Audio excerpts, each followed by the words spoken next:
What's up, everybody? Welcome back to Make It Kustom Unleashed. I have the pleasure today of hanging out with a super cool dude. This is Ben Forster's workshop. Ben Flathead on Instagram. He is a super cool guy. Got to meet him for the first time in Japan at Moon Eyes.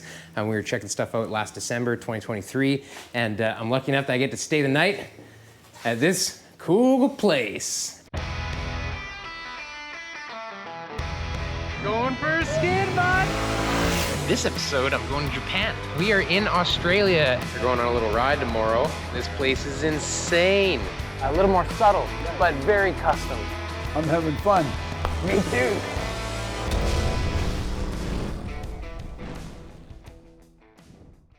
Cheers. Hot day, cold beer. Can't go wrong. Nothing better than that. Nah.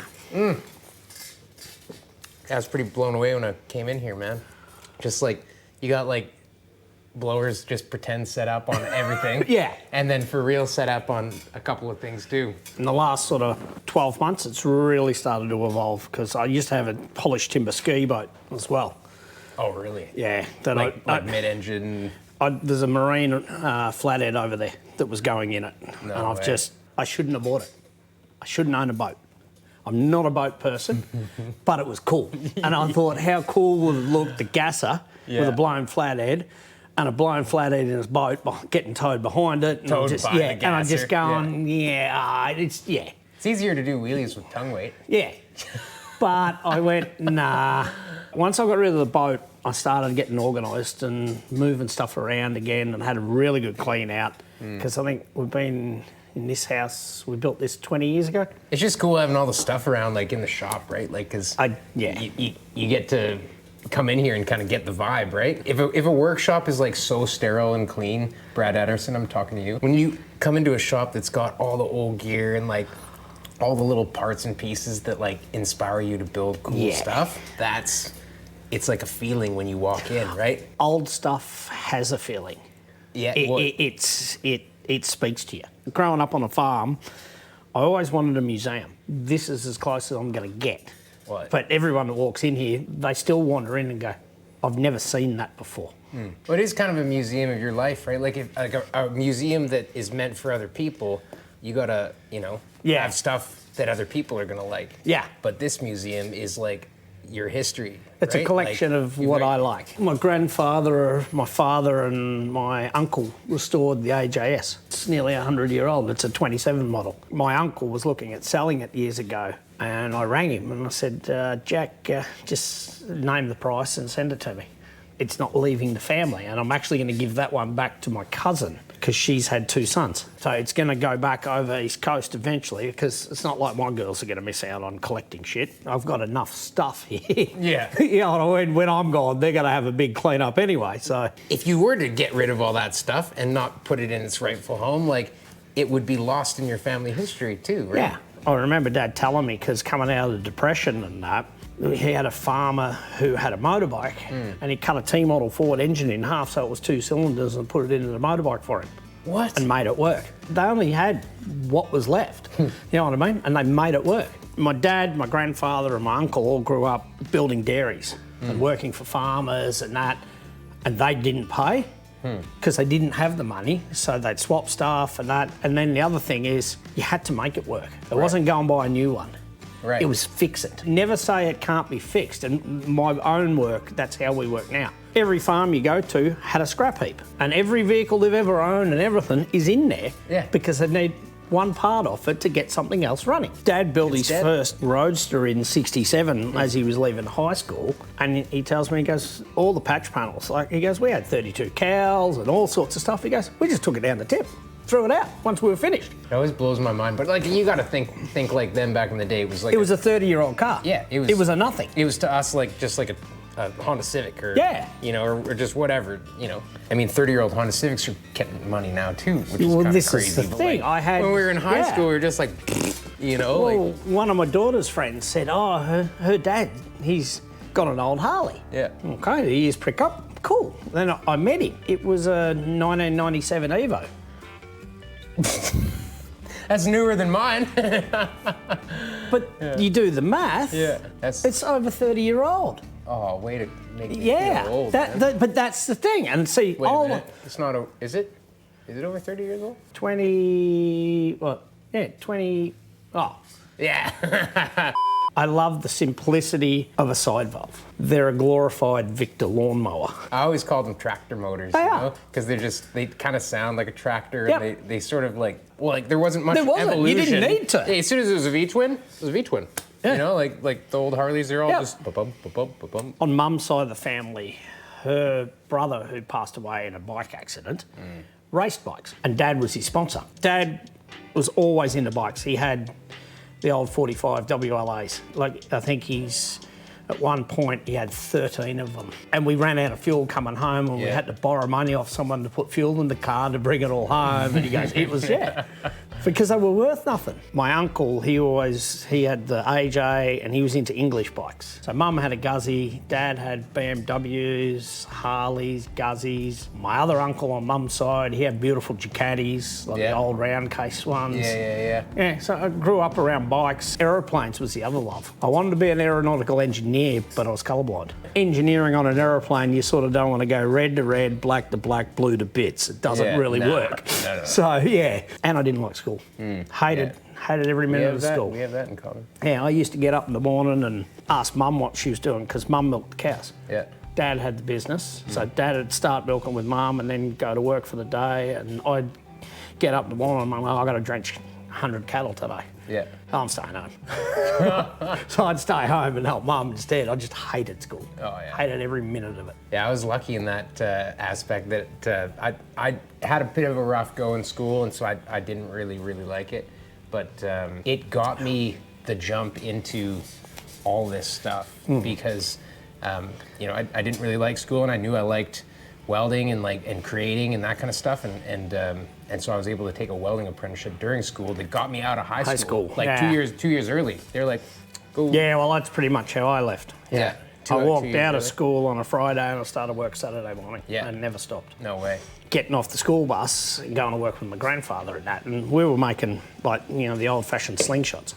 Oh, yeah. That go over your arm. So we were making them after school, me and my grandfather, and then I was selling them at school the next day. No way. So I'd be lugging my backpack to school full of slingshots, trying not to get caught. Dude. I was making more money at school selling stuff that I was building after hours with my grandfather. That's the best thing to learn from someone. I mean, I guess like your parents obviously were very hard workers, right? Yeah. So they taught you the value of a dollar and how to hustle. Yeah. Right. And I totally credit my parents for that too, because I look back at it and, like, as a kid, like, you've got friends that get things given to you, and, you know, we grew up, like, you know, hand-me-downs, and, like, we didn't have cable TV, which was awesome. I look back at it now, that's so awesome that we didn't have that. Dad and I'd go out to the shed. Stuff, right? Yeah. Every night we'd be tinkering with something, or they gave us the backyard to build bicycles in, and didn't care if we left tools out. Like, they're just like, as long as you're doing something, right? I grew up with 3 sisters, so Dad and I spent a lot of time in the shed.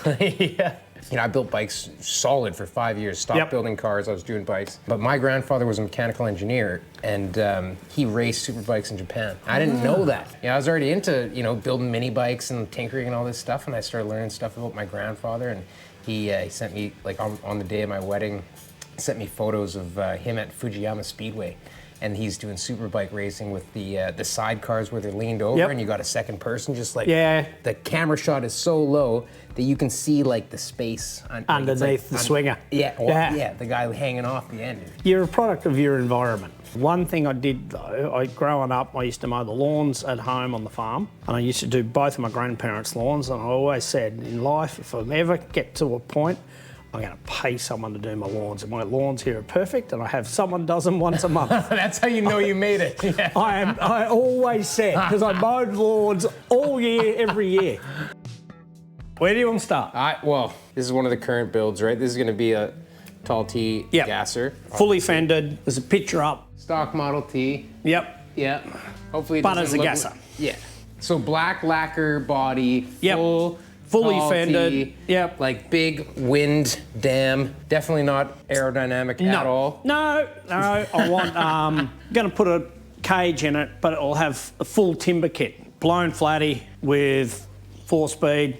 Radiator will be in the boot. This is the blower motor for it? Yeah. The actual blower for it's out getting rebuilt at the moment. It's coming back shortly. The block's all been ported and polished. It's ready to go. We're at the point now where it's just send it off for machining and then assemble it. As you can see, we've deleted all the water pumps. The reason for this is I can run a bigger radiator in the boot because being a flathead, they're prone to overheating. So the plan is we'll run an electric water pump in the boot so we can regulate the temperature perfectly, because I don't need to be breaking it every weekend and costing me money. To make power the Flathead, let's be honest. Whoa. You don't use the word power. It's a flathead. Let's be honest. They're side valves. Yeah. The same amount of power you can get out of a small block Chevy, you probably get, you spend about 8 times as much on a Flathead, but they're 8 times cooler, so money well spent. Your small block Chevy starter motor's probably got more power than a standard flathead. But people ask me, they go, well, why do you bother? I go, because if I have to explain, you're not going to understand. It's a flathead. Yeah. The sound, they are what they are. Yeah. This is the Coupster. I had a wonderful day. He picked me up at the bus in this thing, and we cruised around all day. This thing has the Lincoln Zephyr V12 on it, and it is just wild.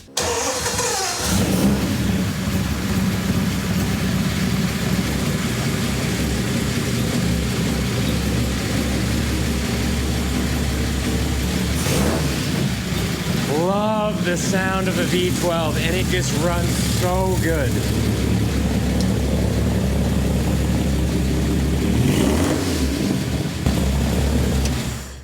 I like that your cherry bombs are right at the back. Yeah, these are Australian. They're actually they went under the front of an FJ Holden. I don't like Holdens. I'm not a Holden, I'm not a Chev man. But I found them at a swap meet and I thought they'd make awesome indicators. So I drilled them, fitted lenses, turned them into indicators. They're cool. Yeah. Looks awesome. I think somewhere on the shelf in there's an original one. The tail lights are Buick Electra. I found a set of lenses and then I just made the bumper and had it chromed. He's made rumble seat in the back. T's never had that. I think that's pretty cool. That's why I went for a coupe. Like when you picked me up from the bus stop, this is like where we put my bags. Yeah, like it's a luggage compartment. Yeah, and he just drives the crap out of it, which is what you should do with a hot rod, especially one that wins awards and goes all around the world. It was built to be used. Yeah. 90% of the stuff in the shed was a combination of me with mates. My best mate painted it. He supplied parts for me. One of my other mates helped me with the engine. Drew, one of my other best mates, he's the trimmer. You can't do anything by yourself. You can try, but it's a hell of a lot easier if you've got good mates. And that's what brings us all together anyway, right? Like that's what you're in hot rods for. It's not to do it by yourself. Nah. It's to do it with your friends. Perfect example of that. This tee, like a super special build that it got quite a bit of coverage. There's like thousands of DVDs that got sold for doing this, and this car was built in a weekend with friends, and not much has been changed. Tell us a little bit about kind of what the car is and what it means to you, man. Hot rodding in Western Australia had got stale. All the old boys had been in it for a long time. We come along, this was 2008, 2009. We were the young club. We were ruffling feathers, and we probably were ruffling feathers for the sake of ruffling feathers, but something needed to happen. Young people weren't getting into cars anymore. It was just sort of getting glossed over and that. So Alan and myself came up with the idea of, he had this T coupe body and he had it stored at my workshop, and he said, oh, we need to get it out, I'm going to sell it and whatever, because he was building a really nice grade 32 at the time. Like all of us, he needed to fund it and that. So I said, oh, hang on, I'll buy it off you. And then we happened to be away together with our families, got drunk, like so many great ideas come from. We said, why don't we build it in a weekend? And we just invite a select group of people that are like-minded, that are going to have fun, and it snowballed. 6 o'clock Saturday morning at my workshop, we emptied the workshop and had this set up. We'd mocked it up, we'd done some preliminary work. In the 48 hours, we welded out the chassis, we painted it. We've got the engine, it had never run before with the blower on it at all. Friends who are glaziers come in and they did all the glass, like the whole thing. My friend Drew, who's the trimmer, who does all our trim, he met a gentleman that day that he'd done his apprenticeship with, and the two of them trimmed together again, and they hadn't seen each other in 20 years. There was weird stuff like that happening during the build. And while we were doing it, we had a good friend, Norm, from Aussie Desert Coolers over east. He filmed it, and we made a DVD of it. The West Australian ASRF TAC, they were here, and Paul Walsh, he couldn't have been any more help. He was brilliant. During the course of the video, he was explaining the systems of building the car. Not the actual building of the car, but how you go about getting them legally licensed in Western Australia. And a lot of people have commented since they've watched the DVD over the past, 15 years or whatever it is, how much it's helped. We wanted a blown T, flatty. It had to be cartoon different. People just didn't know what to think, but we had so much fun. I love the innovation in this thing. Like, you were saying it's a Toyota MR2 blower? Yeah. Okay, you can use a blower from anything and make it look cool. Like side draft carburetors. But if you have a look at the original concept drawing, it had a pair of 94s on it. Ran awesome. Legally, we couldn't see because we had them on a manifold we'd made and it finished above roof height. The vision needed to be, you've got to see a certain distance from your eyes on the road. So then we went back to the drawing board because we finished it to a point that day to be able to basically drive out. And it did that. The only thing that let us down was we had a bit of a brake issue. So on the video of the DVD, there's a big block of wood thrown in front of it to stop it as it comes out the workshop under its own power. But then to get around the licensing issue for the Vision, we'll put SUs on it. We just basically TIG welded up a manifold. Once again, it's a Flathead. I'd start it right now, but yesterday, I was out here, and to start it, usually I start it from outside. I choke it like that, hit the button. I did that yesterday. It snapped the starter motor spring, went past my leg as it come out here, and this is where I'm at. So what was it called? Crankster's Winter Madness. Crankster's Winter Madness. Yeah. And if you search that up, you'll be able to find that. You'll find right? Pictures, yeah. I absolutely love this thing. Like, I'm not a big trike guy, but if you don't like this thing, give your head a shake. Like, this is the early style, super custom build, like C-cab trike, all steel. And it's an Easter egg. This debuted in Perth first. We did the Perth Hot Rod Show, packed in a box and sent it straight to Moon Eyes. Probably the best bit was I got to ride it through the show at Moon Eyes on pack-up day. That and my good friend Dale and I, we were lucky enough for Shiggy to let us use the Area 1 cafe to do a photo shoot. And you can actually, if you get online at the moment, you can buy the posters off Moon Eyes Japan of the trike sitting in front. They're all available through Moon Eyes. Unreal. Yeah. Unreal. When this car debuted at Moon Eyes 2016, who was there with Orbitron? Shooting. Dave Shooting. Yeah. He happened to be there, and we pulled up in the airlock to load the car to come out, and Dave pulled up alongside me in the Orbitron. I've got a photograph of it, I've got a video of it, and it's just, it doesn't get any better to have your car parked next to one of Ed Roth's. No. Like, You might know more than I do, but I heard years and years ago that Orbitron was originally like refound in Mexico at a pawn shop. Is that as right? a dumpster.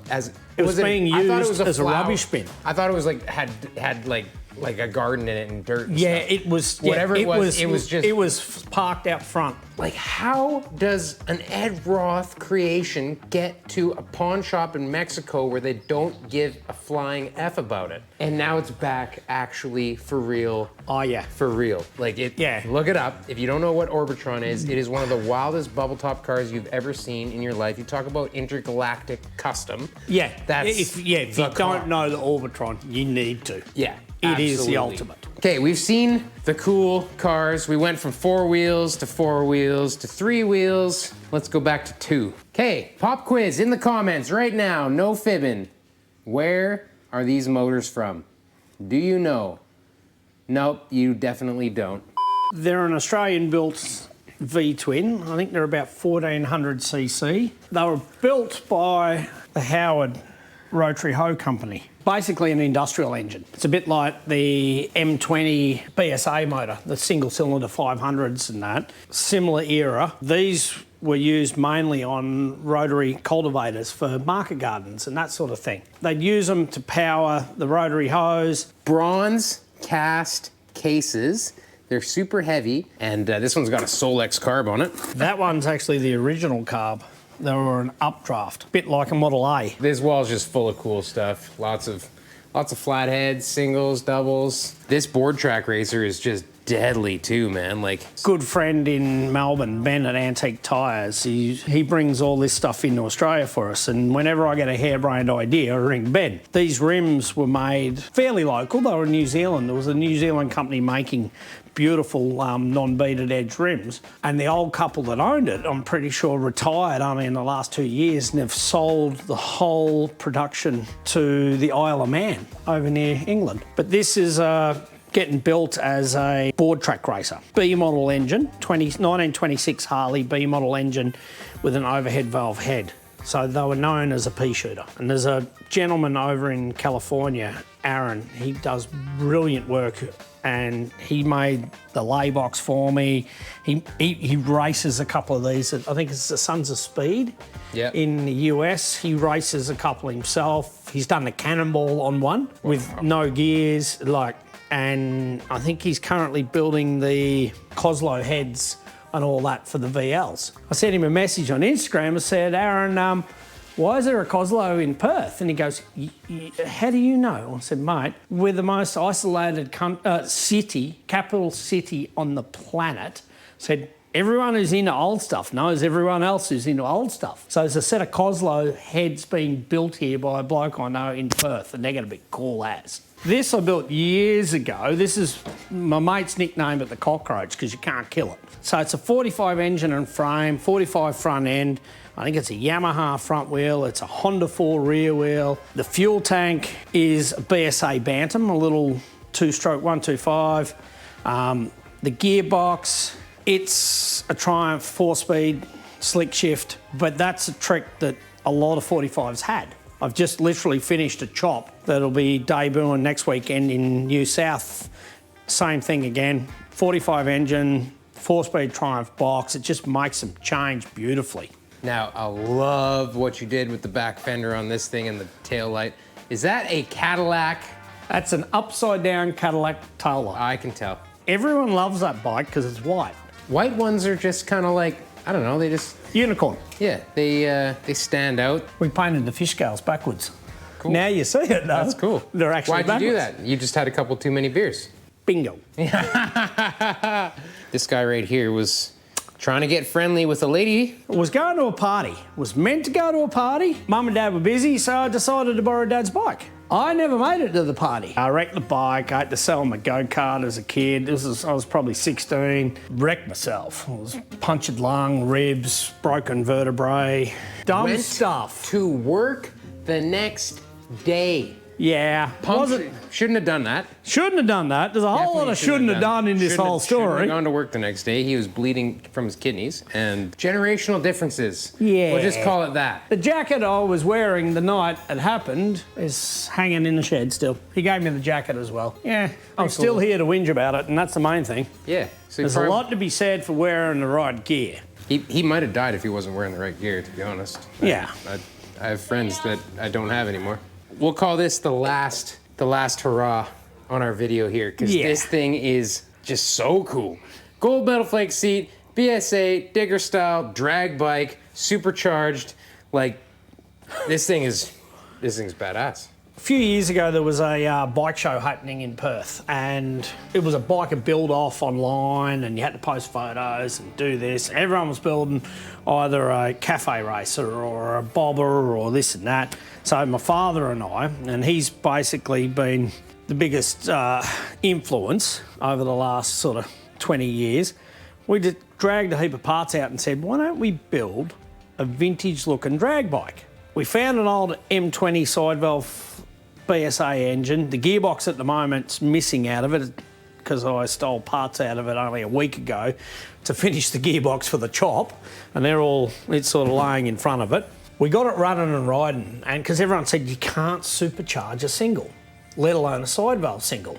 It didn't run well, but it ran. And our theory on 90% of the vehicles we own is if it runs, it's finished. So that's sort of how we work with most things.